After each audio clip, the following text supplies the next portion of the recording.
To remember trigonometric ratios, we should use a mnemonics. This is a right triangle. First we have to name the side which is opposite to 90. What is the side opposite to 90 is called hypotenuse. Represent it with H. And consider one acute angle, theta. Either this is theta or the top one, any one you consider. According to theta, this side is opposite side of theta. This is neighboring or adjacent, so it is adjacent side. So we represent like this. And then we remember this mnemonics, SOHCAHTOA. SOHCAHTOA. This is the mnemonics you should remember to remember all the trigonometric ratios. The first part is SO. SO means S stands for sine. Sine theta is equal to O for opposite upon H for hypotenuse. And second, ka means cos. Cos theta is equal to adjacent by hypotenuse. And the third part, TOA. T for tan. Tan theta is equal to opposite by adjacent. Then take the reciprocals.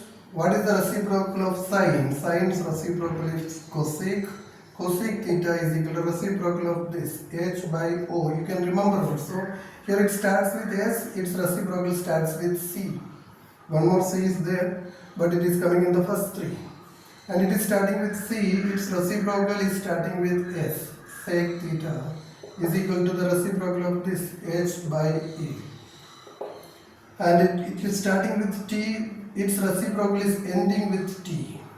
Only two T's are there, they are reciprocals. Cot theta is equal to its reciprocal of tan, adjacent by opposite. What is the use of this? In exam, suppose it is asked, sin theta is 5 by 13. Find the value of cos theta. How do we find it? So, you should know this mnemonics. Sin theta is opposite by hypotenuse. Opposite by hypotenuse. So opposite is 5 is multiple, or we can write set ratio, so we have to write 5k and hypotenuse is 13k.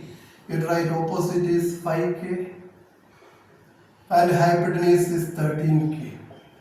If you know two sides, you can find the third side by using Pythagoras. In Pythagoras theorem, hypotenuse is the longest side. To get the hypotenuse, add the small sides O and A, but all in square form. If you want to get adjacent, you have to shift one of them to the other side, or we can say adjacent square is adjacent is a small side. So from hypotenuse you have to minus other shorter side in square form.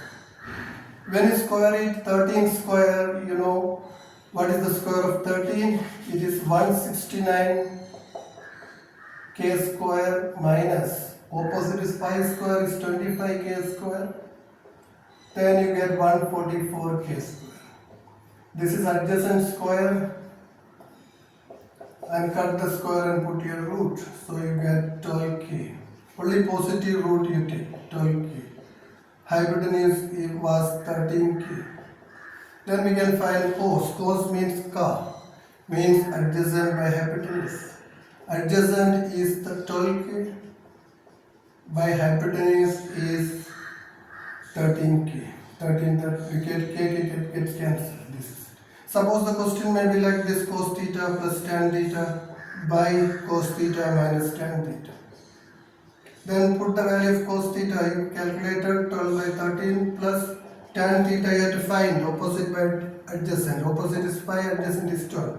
So 5 by 2. Put the value 5 by 12 and do the denominator also and simplify. Okay, it's a very common 2-mark question. Using this mnemonics, you can remember this is SOHCAHTOA. SOHCAHTOA.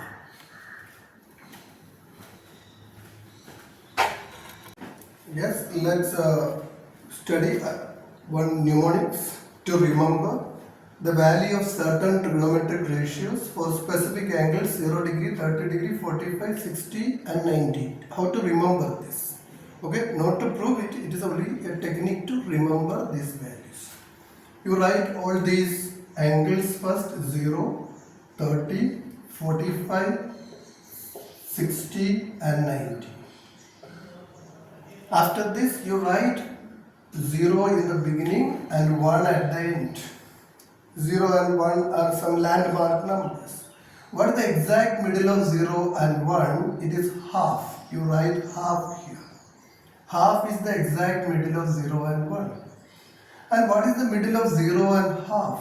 0 and half, its middle is 1/4.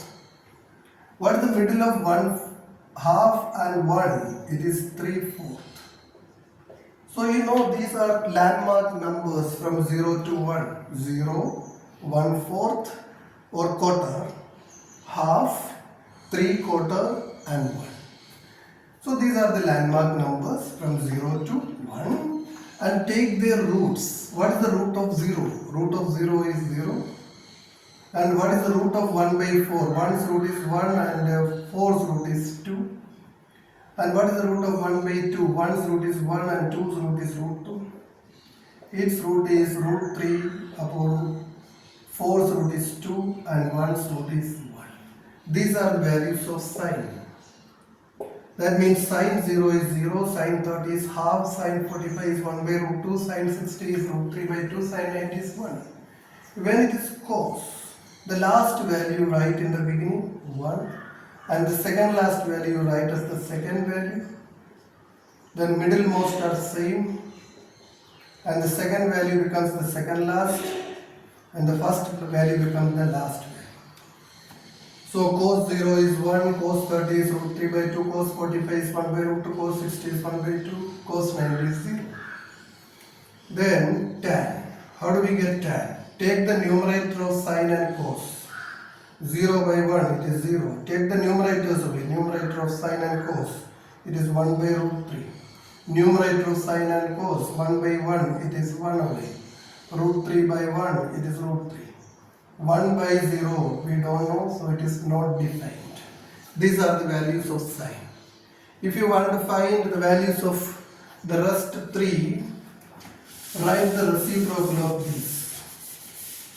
Write the reciprocal of this. Suppose you want to find sine's reciprocal. What is the reciprocal of sine? It is cosec. Take the reciprocal of 0. 0's reciprocal is not defined. 1/2 its reciprocal is 2. And 1/√2 its reciprocal is root 2. And this reciprocal is 2/√3. And 1's reciprocal is 1. When it is sec, you can take the reciprocal of cos. What is the reciprocal of cos? 1 and root 3/2 it is 2/√3. And 1/√2's reciprocal it is root 2. And 1/2's reciprocal it is 2. 0's reciprocal is not defined. And then comes not cot. Cot is the reciprocal of tan. 0's reciprocal not defined. 1/√3's reciprocal is root 3. 1's reciprocal is 1. Root 3's reciprocal. Root 3 means root 3/1. When it is reciprocal, it becomes 1/√3.